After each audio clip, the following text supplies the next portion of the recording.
Hello, I'm Wendy Deshay. I'm going to show you how to use the tire sealant and inflator kit for small punctures in a tire's tread. The tire sealant and inflator kit is located in the underfloor storage area. The kit contains an instruction manual, an air compressor, pressure gauge, pressure relief button, power cord, 2 hoses, and a bottle of sealant. It's ideal for temporarily repairing a flat tire caused by a small hole in the tread area. The majority of roadside flats are caused by a simple puncture from a nail or another object. This tire sealant and inflator kit should be sufficient to repair approximately 85% of all flat tires. And I have Acura roadside assistants, so I call them for anything else. Now, I have to admit, I wasn't sure about using this kit versus having a spare tire and tools, but let's be honest. Am I really going to put on a spare by myself? This kit is simple enough that I can do this on my own without waiting for roadside assistance. Plus, using the kit takes half the time of putting on a spare. The kit's much lighter, it's cleaner, and it's easier for me to work with, especially if I'm dressed for work. And the lighter weight of the kit compared to a spare also contributes to fuel efficiency. Now that is a real bonus. And the smaller size means more room for storage. And that's something that you can use every day compared to a spare tire that you may never use. This sealant is specifically designed for vehicles with a tire pressure monitoring system, and it won't damage those sensors. I can use the air-only hose to top off the pressure in the tires if I'm not near a gas station, or I could use it to fill up the tires on my mountain bike, and that's another cool bonus. If you prefer to carry a spare tire and tools, you can buy a spare kit from any Acura dealer. Now, I'll show you how easy it is to use the tire sealant and inflator kit to temporarily repair a tire. Let's say you're driving and run over a nail in the road. The first thing you might notice is an alert from the tire pressure monitoring system. You can see the tire pressure for each wheel here in the multi-information display.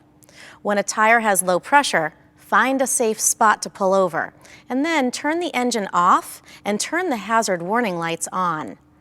If you can, locate the puncture on the tire. If it's a rip on the sidewall or a tread puncture larger than 4 millimeters, about the size of a pencil eraser, then you will need to call roadside assistance. This nail puncture is a good candidate for temporary repair. To increase the likelihood of a successful repair, I'll leave the nail in the tire. That will also make it easier to find the puncture when the tire is permanently repaired. I'll back up just a few inches so that the puncture is at the 6 o'clock position. First, unwrap the power cord so you can get to the hose. I'm going to use the sealant with air, so I'm going to use the clear hose.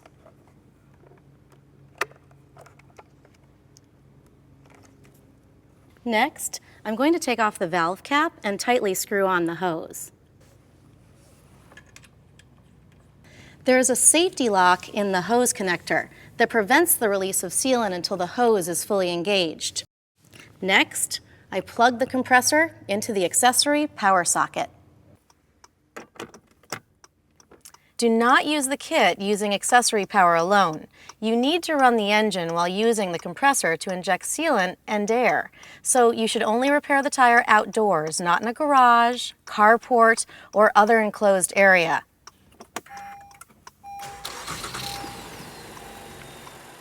So set the selector switch to seal in air and press the inflator switch to turn on the compressor. When the sealant injection is complete, the pressure will drop. I'll keep adding air until I get to the tire's recommended inflation level, in this case, 35 psi. During the process, I'll turn off the compressor occasionally, and I'll check the air pressure on this gauge. This whole process will take about 10 to 12 minutes.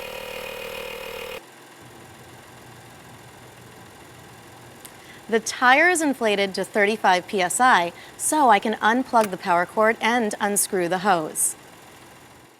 One more quick step. I need to drive for about 5 miles to evenly distribute the sealant that's in the tire. Once I've done that, I'll recheck the air pressure using the tire pressure readout on the multi-information display.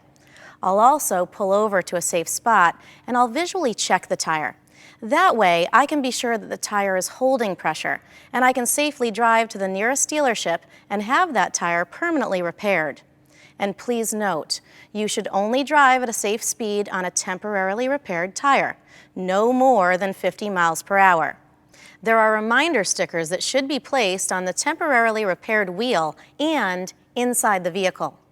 I won't drive far. My next stop is a qualified repair facility that will permanently repair the tire or replace it if needed. I'll let the service writer know that there's sealant in the tire. I can have the sealant bottle replaced at any Acura dealer. And that's all you have to do. It really is that simple. No heavy, dirty wheel and tire to lift, no jack to operate, just this convenient, compact kit. I hope I'll never have to use it again, but I'm glad to know it's there if I need it.